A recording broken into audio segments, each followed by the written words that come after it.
میرے اللہ نے حکم ارشاد فرمایا انا بے شک ہم نے ہی انزلناہ نازل کیا ہے اس کو، اس سے مراد وہ عظمتوں والا قرآن، وہ شانوں والی کتاب۔ فرمایا ہم ہی نے اسے نازل کیا ہے فی لیلۃ القدر، اس برکت والی رات کے اندر۔ لیلۃ القدر میں فرمایا ہم نے اسے نازل کیا ہے۔ یہ بات فرما کے پھر میرے اللہ نے فرمایا وما ادراک، فرمایا تجھے کیسے پتا چلے، تجھے کیا خبر کہ ما لیلۃ القدر، کہ وہ لیلۃ القدر کیا ہے، وہ کتنی عظمتوں والی، کتنی شانوں والی، مقام اور مرتبے والی ہے۔ فرمایا اس کی خبر کیونکہ اللہ کے دربار ہی سے لگنی ہے، اللہ ہی نے فرمانا ہے کہ وہ قدر والی رات جو ہے وہ کتنی اونچی ہے۔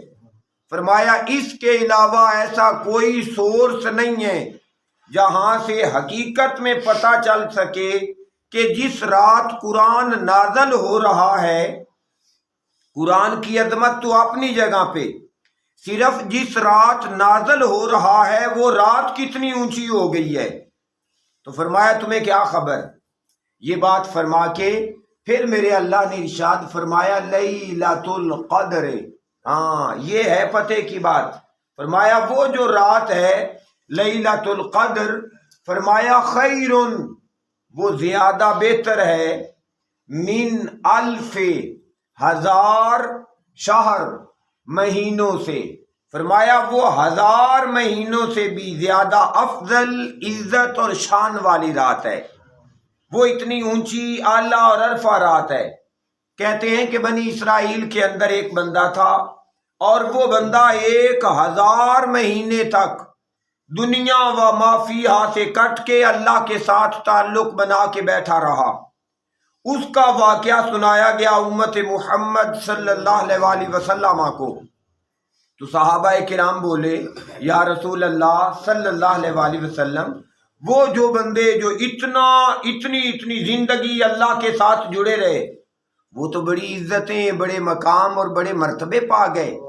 حالانکہ یہ امت ایسی امت ہے کہ میرے اللہ نے ارشاد فرمایا کنتم خیر امت، محبوب کی امت تم تمام امتوں سے بہتر امت ہو۔ حضور یہ بہتری کہاں سے آ گئی؟ میرے اللہ نے ارشاد فرمایا ایک ایک رات ایسی عطا کر دی ہے جو 1000 مہینوں سے زیادہ برکت والی ہے۔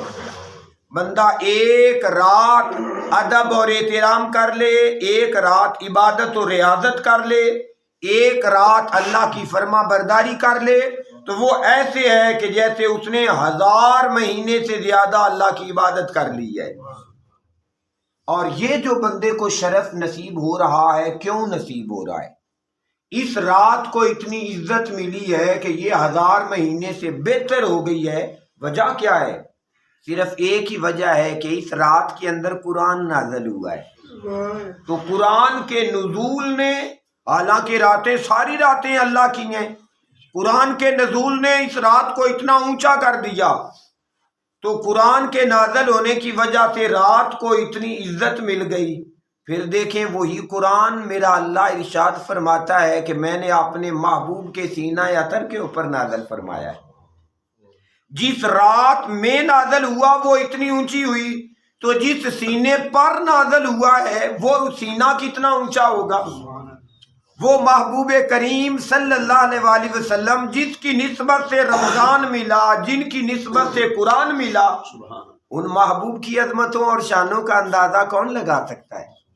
ان کی عظمتوں اور شانوں کا اندازہ تو یہاں تک لگا لیں، آقا علیہ الصلوۃ والسلام نے فرمایا جو صرف درود شریف پڑھنے لگ جاتا ہے، صرف درود شریف میری ذات کے اوپر، تو آقا علیہ الصلوۃ والسلام نے فرمایا اللہ فرشتوں کی ڈیوٹی لگا دیتا ہے، بندے کی حفاظت بھی کرتے رہتے ہیں، بندے پہ رحمتیں بھی نازل کرتے رہتے ہیں۔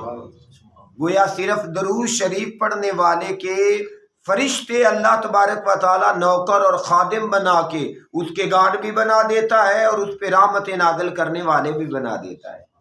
تو حضور کے ساتھ تو جس بندے کا ایسا تعلق بھی ہو جاتا ہے اللہ اس بندے کو بھی عزتیں عطا کر دیتا ہے۔ تو فرمایا یہ تمام تر نسبتیں جو ہمیں نصیب ہو رہی ہیں یہ نسبت و تعلق مصطفیٰ صلی اللہ علیہ وآلہ وسلم کا فیض ہے جو امت کو نصیب ہو رہا ہے۔ پھر ارشاد فرمایا میرے اللہ نے تنزل الملائکۃ، فرمایا اس میں فرشتے نازل ہوتے ہیں۔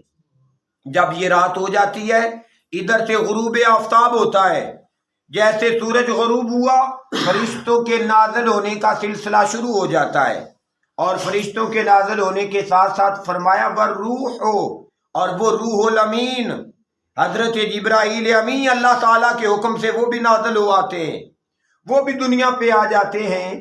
پھر ارشاد فرمایا فیہا، اور اس رات میں بے اذن ربہم، یہ تمام کام جو فرشتے بھی کرتے ہیں یہ ان کے رب کے حکم سے ہو رہا ہوتا ہے۔ یہ اللہ کی منشا ہوتی ہے کہ لیلۃ القدر آ گئی ہے، برکتوں رحمتوں والی رات آ گئی ہے، فرشتوں کو حکم ہوتا ہے پھیل جائیں، میرے محبوب کا امتی جہاں کہیں بھی جو اللہ کا ذکر کر رہا ہے عبادت و ریاضت میں مصروف ہو گیا ہے، فرمایا ان کے لیے بخشش کے پروانے لکھ دیے جائیں، بخشش کے پروانے لکھ دیے جائیں۔ پچھلے دنوں بھی ہم نے ایک حدیث پاک پڑھی کہ کچھ لوگ جہنم جا چکے ہوں گے، انہیں جہنم بھیج دیا جا چکا ہوگا، پھر اللہ تعالیٰ فرشتوں کو بھیجیں گے اور ارشاد فرمائیں گے جس بندے نے ایک دن مجھ سے خوف کیا یا زندگی میں ایک بار بھی میرا ذکر کیا تھا نا، اسے جہنم سے نکالو اور جنت پہنچا دو۔ تو گویا یہ بھی خاص فضل اور خاص مہربانی ہے اس امت محمد صلی اللہ علیہ وآلہ وسلم پر۔ فرمایا وہ اپنے رب کے حکم سے نازل ہوتے ہیں، اور پھر فرمایا من کل، اور ہر امرن، جو معاملہ کیا جاتا ہے اس رات میں، سلام، وہ سلامتی والا ہوتا ہے۔ اس میں جو فیصلہ فرمایا جاتا ہے فرمایا وہ سلامتی سے بھرپور ہوتا ہے، اس میں جو معاملہ کیا جاتا ہے وہ معاملے سلامتی سے بھرپور ہوتے ہیں۔ اس گویا رات کے اندر محبوب کی امت کے لیے سلامتی سلامتی اور سلامتی لکھی جاتی ہے، لیکن اللہ کے نبی صلی اللہ علیہ وآلہ وسلم نے فرمایا اسے رمضان کے یہ جو آخری عشرے کی طاق راتیں ہیں فرمایا اس میں تلاش کرو، صرف 27ویں کے ساتھ خاص نہ فرمایا، گویا یہ عام حکم کر دیا کہ کوئی بندہ اگر 21 کی رات کو جاگ رہا ہے برکتیں اسے بھی نصیب ہو جائیں، کوئی اگر 23 کی رات کو جاگ رہا ہے رحمتیں اسے بھی نصیب ہو جائیں، کوئی 25 کی رات کو اٹھ بیٹھا ہے بخشش اس کا بھی مقدر بن جائے، اور اگر کوئی 27ویں کو جاگ بیٹھا ہے تو وہ بھی کسی خیر سے محروم نہ رہے، ساری کی ساری خیر کے ساتھ اس کا دامن بھی بھر دیا جائے۔ پھر ارشاد فرمایا میرے اللہ نے یہ معاملہ رہتا ہے سلامتی کے نازل ہونے والا، بخشش کے نازل ہونے والا، رحمت کے نازل ہونے والا، یہ سلسلہ چلتا رہتا ہے حتیٰ یہاں تک کہ مطلع الفجر، وہ اگلے دن کی فجر جو ہے وہ طلوع ہو جاتی ہے۔ جب فجر کا وقت طلوع ہوتا ہے پھر فرشتے اپنے سلسلے سمیٹتے ہیں اور اللہ تبارک و تعالیٰ کے حکم سے پھر واپس تشریف لے کے چلے جاتے ہیں۔ تو یہ تمام تر رحمتیں اور برکتیں یقیناً اس امت کی بخشش اور مغفرت کا سامان ہے۔ یہاں فرشتے آئے رات کو اور چلے گئے، اور ایک دربار محمد مصطفیٰ صلی اللہ علیہ وآلہ وسلم ہے جہاں پہ 70,000 فرشتہ صبح کو آ رہا ہوتا ہے سلامی کے لیے، اور 70,000 فرشتہ شام کو آ رہا ہوتا ہے سلامی کے لیے، اور یہ سلسلہ قیامت تک چلتا رہے گا، اور اس انداز سے چلتا رہے گا کہ زندگی میں جو ایک فرشتہ ایک بار حاضری دے چکا ہے پھر پیچھے پوری زندگی اس کی باری ہی نہیں آتی ہے۔ لیکن یہ فضل ہے مصطفیٰ کریم صلی اللہ علیہ وآلہ وسلم کی امت کے اوپر کہ یہ امتی بار بار مدینہ شریف حاضر ہوتے ہیں، بار بار حضور کے دربار میں درود و سلام کا نذرانہ پیش کرتے ہیں اور رحمتیں اور برکتیں حاصل کرتے ہیں۔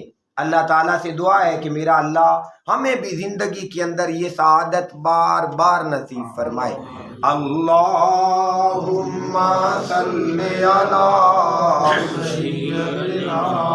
و مولانا